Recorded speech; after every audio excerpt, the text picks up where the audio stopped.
Olá, o Justiça em Questão está começando e nesta edição vamos esclarecer algumas dúvidas sobre demandas de família e pagamento de pensão. Uma proposta sugere o corte de serviços de telefonia e internet para forçar quem deve essa obrigação a honrar o compromisso.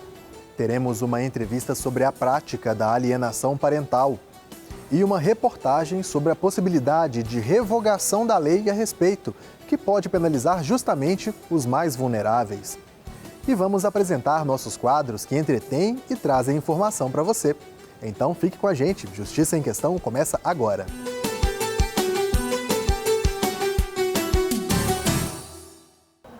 Dúvidas sobre direito à pensão parecem ser frequentes.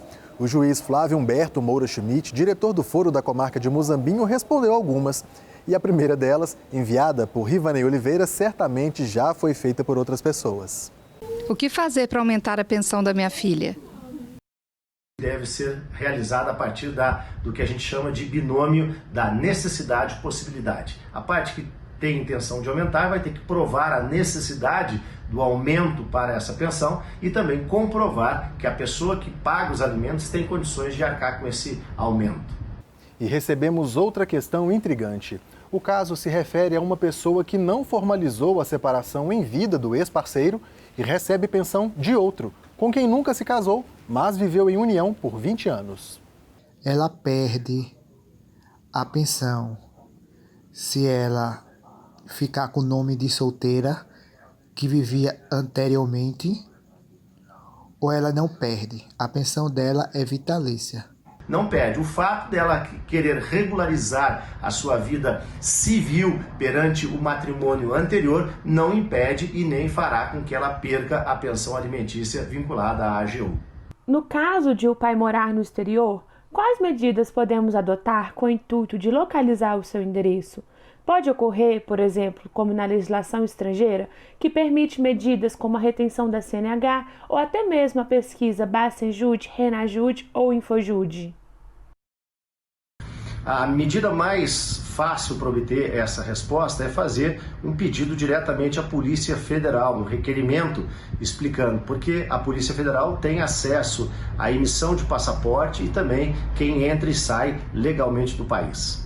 Sou viúva há 10 anos, tenho pensão vitalícia e eu gostaria de saber se algum dia, se eu vir me casar novamente, se eu perco essa pensão. Não perde a pensão automaticamente. Vai depender apenas, então, somente do regime de previdência. Isso significa dizer, caso essa pessoa que recebe a pensão hoje por um regime de previdência, ela não pode vincular duas pensões no mesmo regime. A título de exemplo, se a pessoa recebe a pensão de um órgão federal, nada obsta que ela venha receber de um órgão municipal ou estadual. Só não pode ser do mesmo regime, ou seja, do INSS, a título de exemplo. Então, a resposta é simples, não perde a pensão alimentícia. Você tem quantos dias de tolerância para o depósito da pensão? Por exemplo, se o dia de depositar for dia 30, caso eu não receba para depositar a pensão alimentícia, como fica? Nesse caso, não existe uma regra, porque a partir do momento em que se vence a pensão, automaticamente a pessoa já está em mora, ou seja, já é devedor. Mas há um bom senso por parte da Justiça que esse pagamento pode ser realizado dentro do mês do vencimento da pensão alimentícia. A Justiça cuida dessas demandas e também analisa outros conflitos. As decisões do Tribunal Mineiro que foram destaque no estado você confere agora no Giro de Decisões.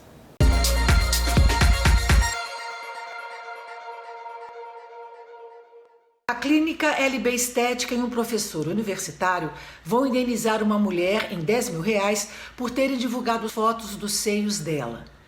Eles também estão proibidos de usar as imagens sob pena de multa no valor de R$5.000 a cada violação.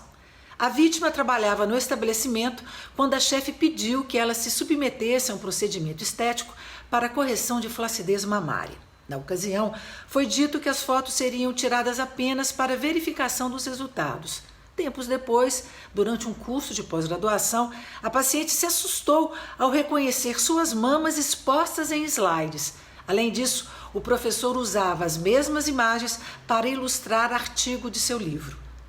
Para a Justiça Mineira, os acusados não comprovaram que a ex-funcionária autorizou a utilização das fotos para fins diversos do acompanhamento pós-operatório e ficou demonstrada a violação da intimidade e da imagem da mulher. Depois de realizar uma cirurgia bariátrica por ter obesidade mórbida, uma jovem conseguiu, na segunda vara civil de Ipatinga, o direito de realizar uma operação reparadora. Os honorários médicos, materiais cirúrgicos e outros custos da internação deverão ser pagos pelo plano Use Saúde. A paciente alegou que a perda de 42 quilos provocou excesso de sobras de pele nas mamas e dores na coluna, além de desencadear distúrbios psiquiátricos e desconforto social. O juiz Rodrigo Ramos considerou a negativa do plano inaceitável. Segundo ele, laudos comprovaram que o procedimento não era somente estético, mas visava ao bem-estar e à saúde da paciente, de forma complementar à cirurgia bariátrica e ao tratamento para a perda de peso. A Justiça Mineira condenou a empresa de eventos Galpão Adega Limitada a indenizar por danos morais um casal de Belo Horizonte. Eles contrataram uma charrete para levar a noiva, mas o transporte não chegou, atrasando a cerimônia em 1 hora. Os consumidores disseram que, devido à falha, os convidados ficaram expostos à garoa. Além do constrangimento e da angústia com o fracasso do que havia sido planejado, eles tiveram prejuízo financeiro, pois o tempo da festa foi reduzido e eles aproveitaram apenas 60% do buffet contratado. A 18ª Câmara Civil do Tribunal de Justiça de Minas Gerais aumentou o valor da indenização por danos morais, fixada em primeira instância, de 3 para 10 mil reais. O casal também vai receber de volta a quantia paga pelos serviços. No próximo bloco, vamos falar de uma prática que pode impedir crianças de ter contato com familiares ou com um dos pais e que suscita debates no Brasil: a alienação parental. Justiça em Questão volta já.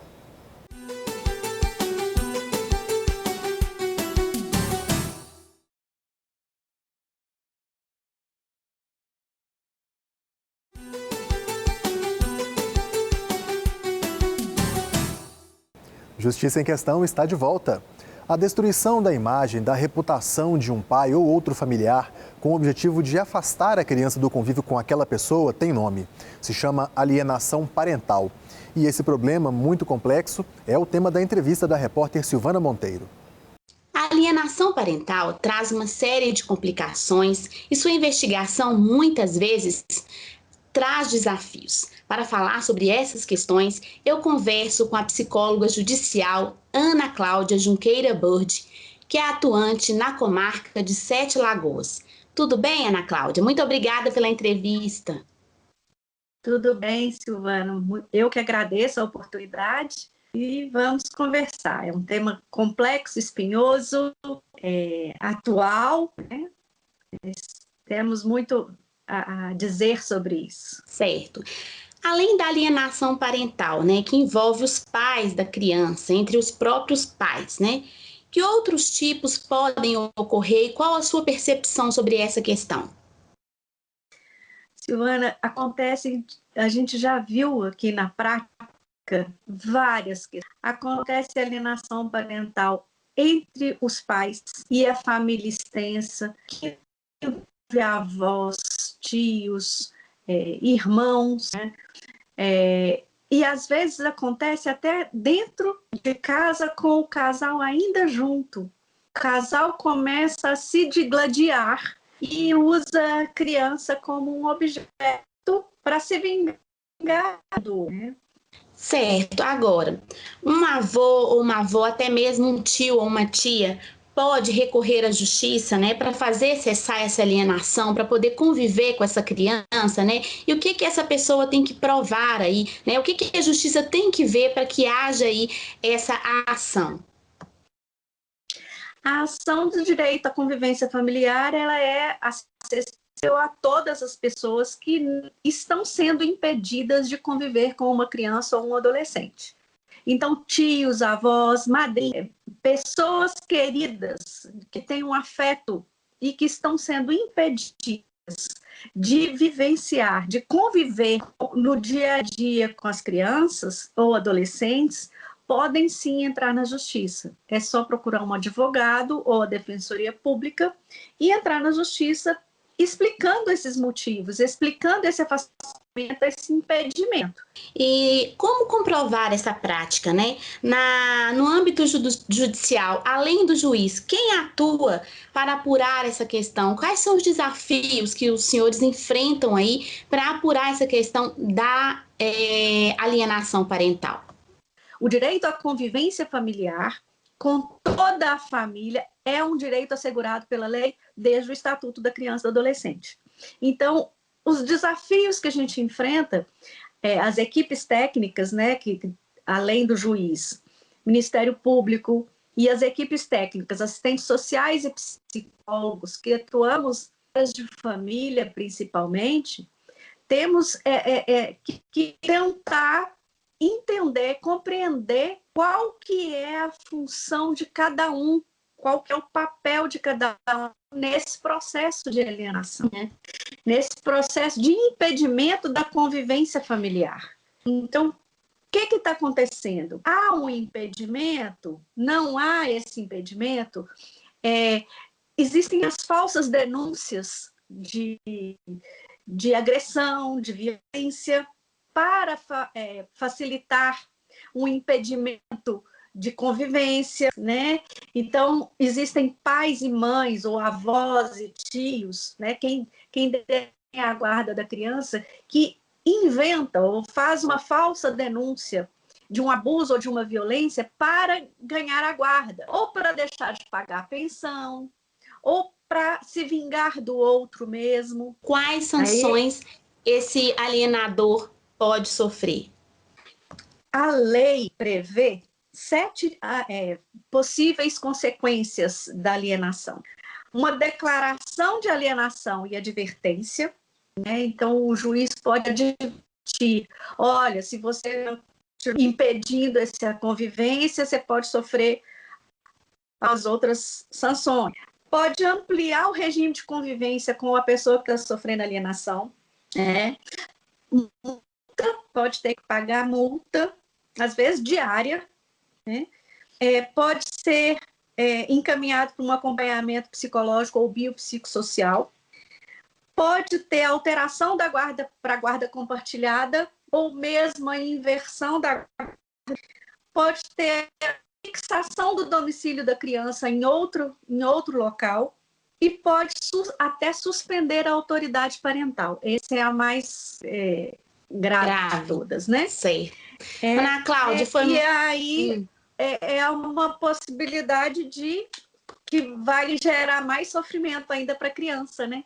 Certo. E é por isso que a lei está sendo tão questionada nesse momento, porque tem que se pensar nessa criança e na proteção dela e desse adolescente, que são as pessoas mais fragilizadas nesse movimento e que, na realidade, sofrem as consequências mais graves. E a Lei 12.318, conhecida como a Lei da Alienação Parental, que completou 10 anos há pouco, corre o risco de ser revogada. Olha só. Desde o surgimento da Lei da Alienação Parental, nossa equipe apurou histórias impressionantes que têm em lados opostos filhos e pais. A gente tem notícia que ele dorme fora da casa dele, sem a mãe, em outras casas de parente e amigas, mas com o pai ainda não. Laços que foram rompidos para satisfazer o desejo de vingança de um terceiro. Fala mal de mim para minha filha, né? Fala, eu não sou daqui, eu sou do Nordeste, sou da Paraíba. Ela fala que Paraíba não presta, fala para minha filha mesmo já chegou e já me falou isso, né? Fala mal dos meus parentes, da minha mãe, que é a avó da Sofia, fala que ela é uma bruxa. E nisso ele limitou todos os acessos nossos com a nossa mãe. Não podia ligar, não podia visitar, ela não podia ir lá na roça, não podia contato de jeito nenhum, porque isso ia virar a nossa cabeça. A Lei da Alienação Parental, sancionada em 2010, veio para tentar solucionar as campanhas de desqualificação praticadas por um genitor contra o outro. Na minha opinião, a Lei 12.318, né, que trata da alienação parental, ou síndrome da alienação parental, ela constituiu um avanço, uma forma de se prevenir, ou de se evitar, ou de cuidar dos interesses de uma criança que seja submetida a conceitos negativos sobre o pai, a mãe, os avós ou familiar de um ou de outro dos seus pais, quando há um rompimento da relação entre eles. Fernanda é psicóloga judicial e conta alguns danos que essa alienação pode causar. Veja só, a criança no meio de uma disputa pela guarda ou por outras questões relacionadas à parentalidade, é esperado que ela manifeste sintomas psicológicos, sintomas emocionais, podem ser de ordem cognitiva, de ordem social, do ponto de vista também do seu desenvolvimento no âmbito pedagógico. Ao completar 10 anos, a lei da alienação ganhou um presente indigesto, um projeto pedindo a revogação do texto. Tudo começou na CPI dos maus-tratos em 2018. Um grupo de mulheres afirmou que pais que supostamente abusavam sexualmente dos filhos usavam a lei para manter a guarda ou o direito à visita e assim continuar com os abusos. Entre as críticas, disseram que a lei tinha sido criada para defender pedófilos, o que levou o Instituto Brasileiro de Direito de Família a se posicionar. É óbvio que toda lei pode ter um mau uso, assim como a Lei Maria da Penha tem mulheres que fazem falsas acusações, mas isso não invalida e nem desmerece a Lei Maria da Penha. Essas pessoas que fazem isso, que falseiam, que abusam, elas deverão ser responsabilizadas por isso e não revogar a lei. A psicóloga é uma crítica da lei, mas indica outro caminho. Não, a lei por si só ela não encerra os conflitos, né? A lei ela é um instrumento para que os juízes, né, operem com esse instrumento. Independentemente se a lei vai ser revogada ou não, o importante é que os profissionais que lidam diretamente com a família em litígio no judiciário levem em conta as particularidades e a dinâmica de cada família, não se tornem reféns da lei como se a lei portasse uma verdade a priori sobre as pessoas. No Senado, a relatora sugeriu que, ao invés da revogação, fossem feitas correções em algumas brechas no texto que possibilitam esse mau uso, impondo sanções aos infratores. As alterações foram aprovadas em fevereiro e aguardam a análise da Comissão de Constituição e Justiça. Enquanto isso, o debate prossegue.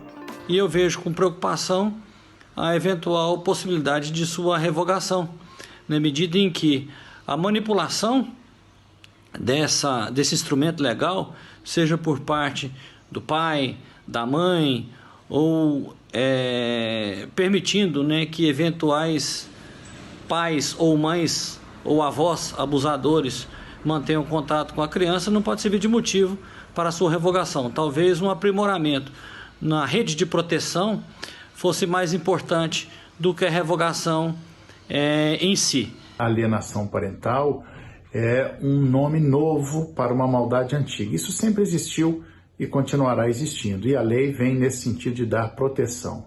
E é assim que pretender a sua revogação é um desserviço à proteção de crianças e adolescentes. Foi, sem dúvida alguma, uma lei muito importante, uma das mais importantes dos últimos tempos.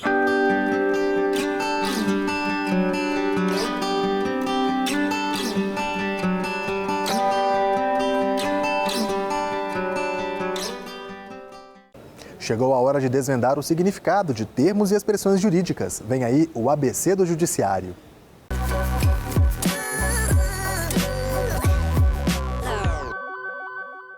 A transação penal é um tipo de acordo com o Ministério Público em crimes de baixo potencial ofensivo. O acusado cumpre as determinações propostas pelo promotor em troca do arquivamento do processo. Cumpridas as medidas, não há condenação, a ação é encerrada e o acusado continua sem registros criminais. Para que a transação penal seja válida, o procedimento deve ser analisado e autorizado por um juiz. O cidadão que recebe o benefício não pode fazer um novo acordo dentro do período de 5 anos. A transação penal também não é permitida no caso de violência doméstica contra a mulher. No próximo bloco, a proposta de cortar serviços básicos de quem está em falta com o pagamento de pensão alimentícia. Voltamos já.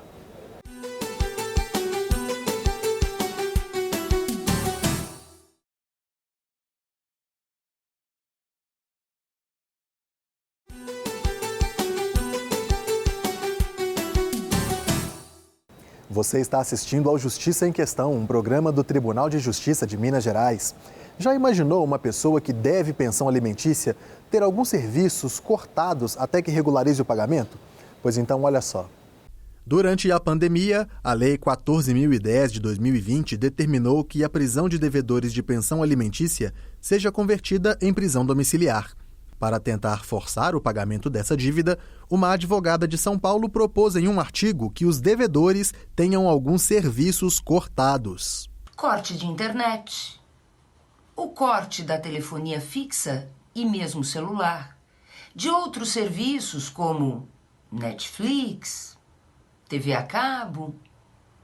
Tudo isto de modo a levar o devedor dos alimentos preso domiciliarmente à vontade, ao desejo de pagar a pensão alimentícia. Nas ruas, a ideia gerou polêmica. Acho correto cortar sim. Por quê? Porque ela sabe da obrigação dela, não cumpriu com a obrigação dela, por que ela deveria ter esses confortos? Eu não concordo não. Por quê? Porque é o meio de comunicação. A advogada apresenta a justificativa. O artigo 139 do nosso Código de Processo Civil estabelece o dever poder geral executivo, autorizando que um juiz estabeleça uma medida voltada à eficácia, à materialização da decisão judicial. Este desembargador vê com restrições a medida, ressaltando que ela oferece o risco de punir quem nada tem a ver com o débito. Porque normalmente os pais moram, quando estão separados, moram ou com uma outra família que eles constituem, ou moram com pessoas da sua própria família que lhes abriga durante esse período. De modo que tirar, por exemplo, o telefone dele, diretamente você o atinge, mas indiretamente você atinge todos aqueles que estão na casa. E que são pessoas que não têm nada, não devem nada e, portanto, não têm que responder a sanção alguma. Do mesmo modo, a internet. Não penso que seja uma boa alternativa essa de sancionar por esse caminho. Por quê? Exatamente porque você vai atingir pessoas que não são devedoras de alimentos e que serão sancionadas por via indireta. E também pelo fato de que se está mantendo entre nós aquele clima da vingança. Há quem se preocupe também com as consequências na vida dos devedores. Eu trabalho com a internet, então não acho justo, não. Uma preocupação compartilhada pelo magistrado. Se ele depende da internet como seu instrumento de trabalho, não se há que tirar dele esse instrumento, porque é com essa fonte de renda que ele poderia ou pode cumprir com a sua obrigação. A idealizadora do expediente reconhece que a proposta não é generalizar e que a situação concreta deve sempre ser levada em conta. Claro fique que cada caso é um caso. Imaginemos, por exemplo, que o devedor de alimentos preso domiciliarmente tenha na casa outras pessoas que, inclusive, estejam trabalhando home office. Deveria ser aplicada a medida de corte da internet? Talvez não. E isto saberá medir o juiz, dependendo dos fatos e das provas dos fatos que lhe sejam apresentados. No quadro Seu Direito, magistrados e especialistas respondem dúvidas enviadas por vocês. Recebemos uma questão do Manuel Guilherme sobre curatela e assustação recorrente de cheques do curador. Quem traz a resposta é o juiz Danilo de Melo Ferraz, diretor do Foro de Rio Vermelho. Seu Manuel, em relação à situação que o senhor expôs para a gente, é difícil caracterizar qualquer ilícito criminal pela emissão de cheque pré-datado. Sobretudo na situação que o senhor narrou, em se tratando de um curador que emitiu um cheque pré-datado e que estaria assustando esse cheque. Acho que a solução mais fácil, entendendo que você deve ser o provável credor, né, nessa situação, é tentar a conciliação, se valer talvez de um juizado ou procurar um centro de atendimento do Sejusc para que o senhor possa ser ressarcido. Eu creio que compelir o devedor ao pagamento desse cheque por meio de um registro de boletim de ocorrência é uma atitude um pouco temerária. Então, eu acho que na via civil o senhor vai ter a solução que busca. Até porque, para resumir, é difícil caracterizar qualquer crime nessa circunstância. O Justiça em Questão fica por aqui, mas o nosso conteúdo está disponível na internet. Acesse o portal do Tribunal de Justiça e clique na área Comunicação e depois em Justiça em Questão. Ou então acompanhe pelo nosso canal. O endereço é youtube.com/Justiça em Questão. Comente, proponha temas, participe você também do JQ. Envie uma mensagem para o e-mail justiçaemquestão@tjmg.jus.br ou para o WhatsApp. O telefone é 31 98462 1532. Um grande abraço, até a próxima edição e, se você puder, fique em casa.